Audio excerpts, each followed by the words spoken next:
పిల్లలు కావాలనే మీ కలను నెరవేర్చుకోండి. మొదటి కన్సల్టేషన్, మొదటి స్కానింగ్ ఉచితం. వివరాల కొరకు హెగ్డే ఫెర్టిలిటీని సంప్రదించండి.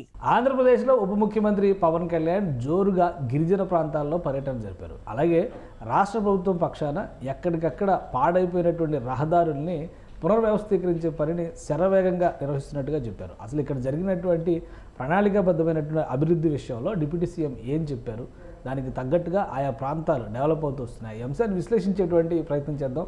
మనతో పాటు సుబ్రహ్మణ్యం గారు, అనలిస్ట్ ఉన్నారు. సుబ్రహ్మణ్యం గారు నమస్కారం. నమస్కారం సార్. డిప్యూటీ సీఎం గారు 2 రోజులు గిరిజన ప్రాంతాల్లో పూర్తి స్థాయిలో కాలినడకన వర్షంలో తిరిగారు. డాన్స్లు వేస్తా కంటిన్యూ అవుతుంది ఇంకా ఆయన పర్యటనల పరంపర. ఇవాళ కూడా ఆయన గుడివాడలో టూర్ చేశారు. అక్కడ కొన్ని ప్రారంభోత్సవాలు వాటిలో పాల్గొన్నారు.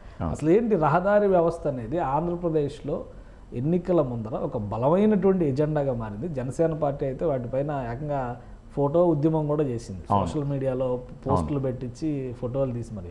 సో ఇప్పుడు ఆయన గతంలో 2018లో ఎప్పుడు వెళ్ళారు, అలానే 2020లో 21లో వెళ్ళి ఆ లొకేషన్స్ని గుర్తుపెట్టుకొని అక్కడ మళ్ళీ రోడ్స్ డెవలప్మెంట్ అనేటువంటి ప్రాసెస్ని ముందుకు తీసుకెళ్తాం. సో ఈ ఉత్తరాంధ్ర ప్రాంతంలో జరిగినటువంటి పర్యటన, ఇప్పుడు కృష్ణా జిల్లాలో జరుగుతున్నటువంటి పర్యటన ఏ విధంగా చూడాలి?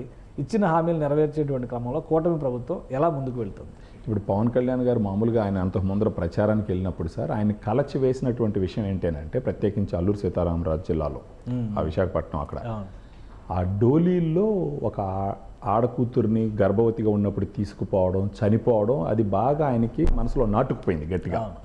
సో ఆ సమయంలోనే అక్కడ వాళ్ళకి మాట ఇచ్చి వచ్చినాడు ఆయన, మేము పవర్లోకి వచ్చిన తర్వాత ఖచ్చితంగా మీ తలరాతులు మారుస్తామని చెప్పేసి.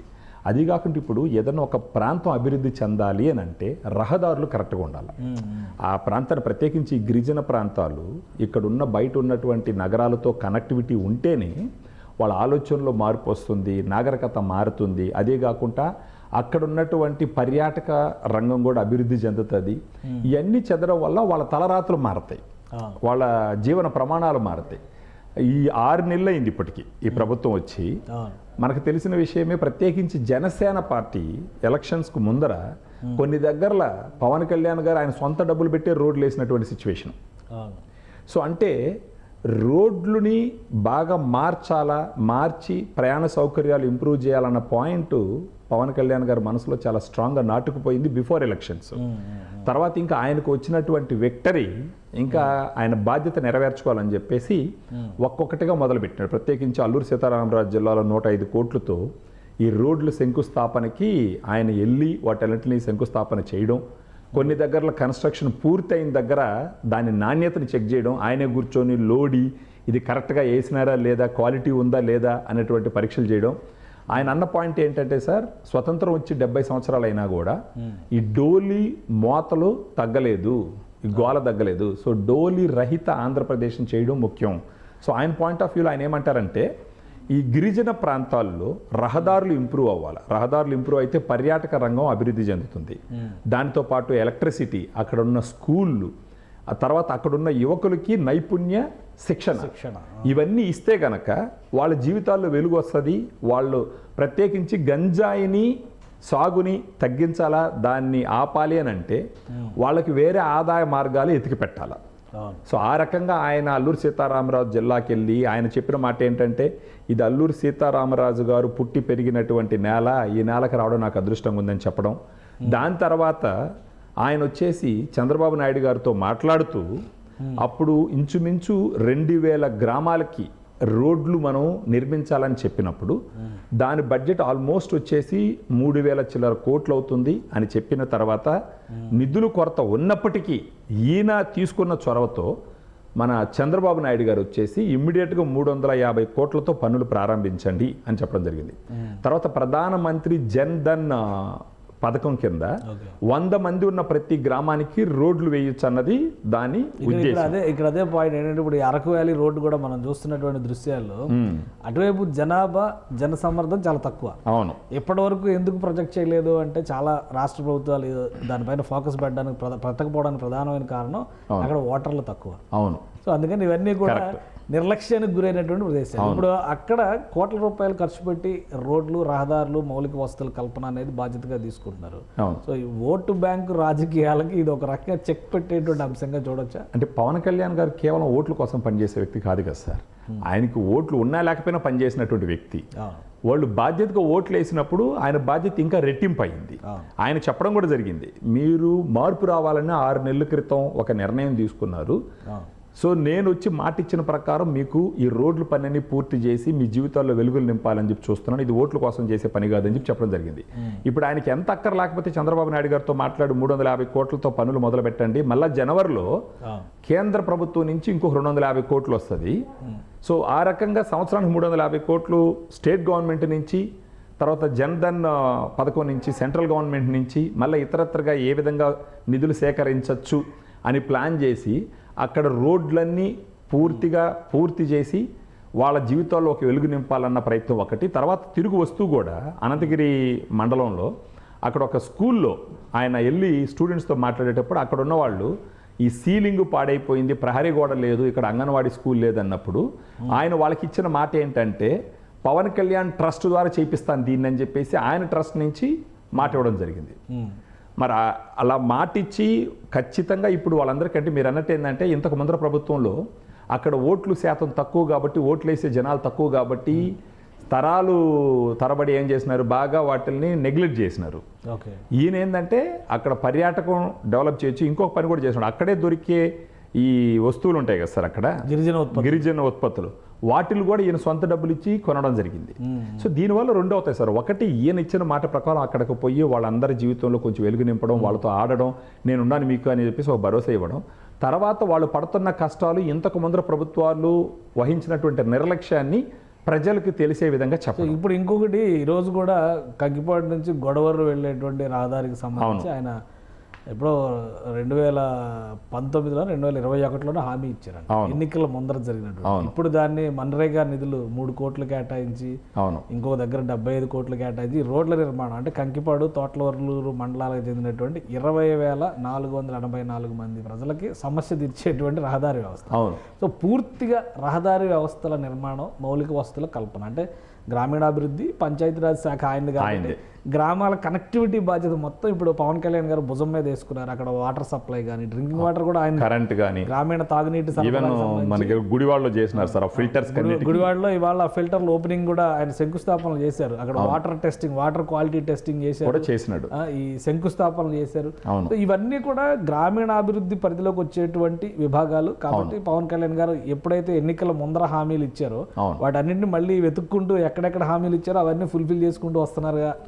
అది ఆయన గొప్పతనం సార్. యాక్చువల్గా ఇప్పుడు గెలిచిన తర్వాత జనాలు మొహం చాటేస్తారు, మళ్ళీ ఎలక్షన్లు వచ్చినప్పుడు వస్తారు. ఈయన అలా కాకుండా ప్రతి దగ్గర చెప్తున్నారు, నేను మీకు మాట ఇచ్చిన. ప్రత్యేకించి ఈరోజు గుడివాడ, తర్వాత ఇంకొక దగ్గర మీరు చూసినారంటే పెనమలూరు నియోజకవర్గంలో ఈ పల్లి పండగకి వెళ్ళినప్పుడు అక్కడున్న ఎమ్మెల్యేలు రిక్వెస్ట్ చేసినప్పుడు మాట ఇచ్చినారు. మాట ఇచ్చిన ప్రకారం ఇప్పుడు మళ్ళా నిధులు విడుదల చేసి రోడ్ల పని మొదలుపెట్టినారు. 6 నెలల్లో మీరు ఒకటి ఆలోచించాలి, ఇక్కడ ఇన్ని పనులు ఈయన చేస్తున్నాడు అని అంటే రాబోయే 4.5 సంవత్సరంలో ఖచ్చితంగా ఆంధ్రప్రదేశ్లో ఉన్నటువంటి గ్రామాల తలరాతలు పూర్తిగా మార్చుతాడు అన్న నమ్మకం మనకి ఇప్పుడే కలుగుతుంది. ఆయన చిత్తశుద్ధితో చేస్తున్నాడు. మళ్ళీ ప్రత్యేకించి ప్రతి దగ్గర చెప్తున్నారు, ఓట్ల కోసం చేయట్లేదు, మీకోసం చేస్తున్నానని చెప్పేసి. అసలు ఫండింగ్ ఎట్లా వస్తుంది వీళ్ళకి? ఇప్పుడు నిన్న మొన్నటి వరకు కూడా ఇదే గవర్నమెంట్ ఉంది, ఆదాయం ఒకరు ఈ 6 నెలల్లో ఏమీ అద్భుతాలు చేసి సృష్టించింది లేదు కదా. అప్పులు తీసుకురావడం అనేది కామన్, అక్కడైనా అదే ఉంది, ఇక్కడైనా ఇదే ఉంది. కొంతలో కొంత ఏంటంటే గ్రాంట్లు, కేంద్ర ప్రభుత్వ గ్యారంటీలను వీళ్ళు ఉపయోగిస్తున్నారు అనేది బాగా కనిపిస్తుంది. సో నిధుల కొరత లేకుండా ఒకవైపు అమరావతి కడతా ఉన్నారు, ఇంకోవైపు పోలవరం కడతా ఉన్నారు, జరిగేటువంటి ఈ మౌలిక వసతుల కల్పన కార్యక్రమం జరుగుతూనే ఉంది.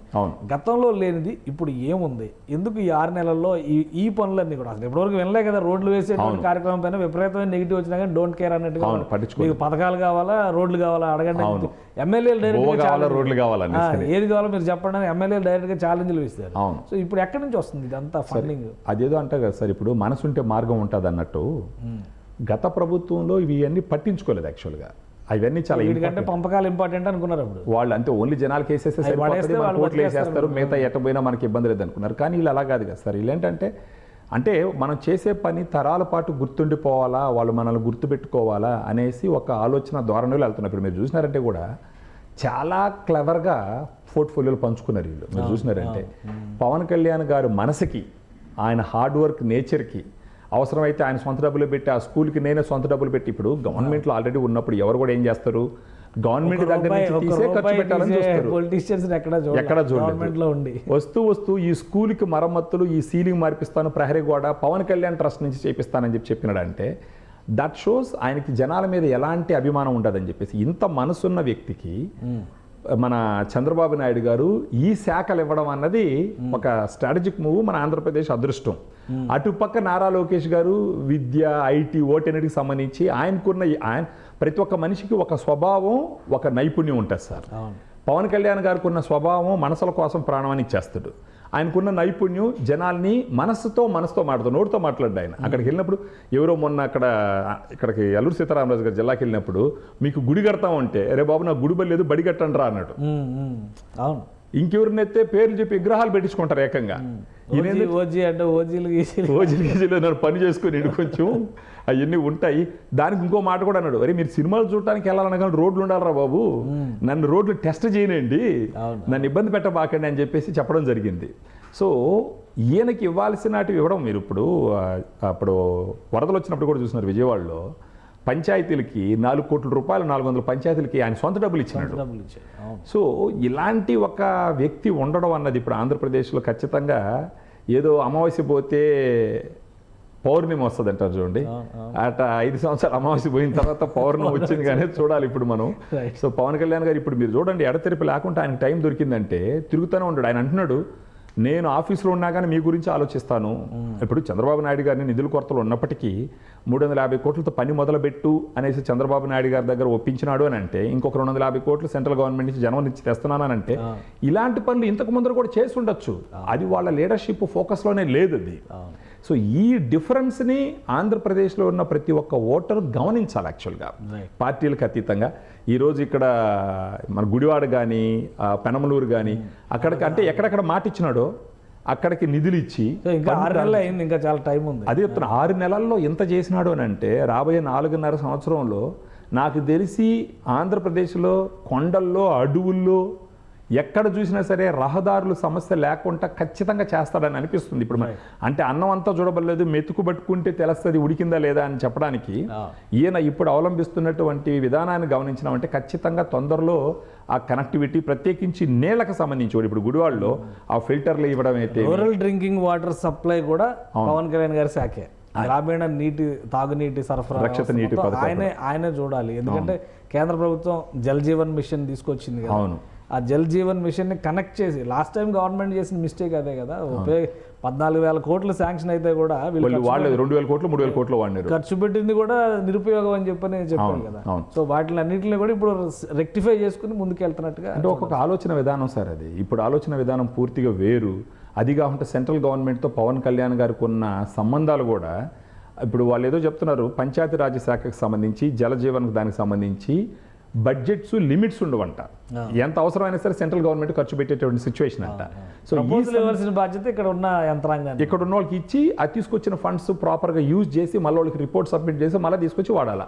ఇలాంటి ఒక గొప్ప అవకాశం ఉన్నప్పుడు అక్కడ ఉన్నటువంటి ఆ మంత్రి చిత్తశుద్ధి కలిగిన మనిషి పవన్ కళ్యాణ్ గారు లాంటి వాళ్ళు అయితే ఇంకా వాటికి హద్దులు ఉండవు. ఇప్పుడు మీరు చూడండి, ఆ ఏజెన్సీ ప్రాంతాల్లో సంవత్సరాల తరబడి వాళ్ళు, ఈ ప్రపంచం ఎంతో మారిపోయినా కానీ ఇంకా డోలీలో ఆడవాళ్ళని, గర్భవతుల్ని మోస్తా తర్వాత చనిపోతా అలాంటి సిచ్యువేషన్ బాగా కలచి వేసినందువల్ల ఆయన అక్కడికి వెళ్ళి వాళ్ళతో తిరిగి, నాకు తెలిసి ఇది స్టార్టింగ్ కాదు సార్, మళ్ళీ పోతారు ఆయన.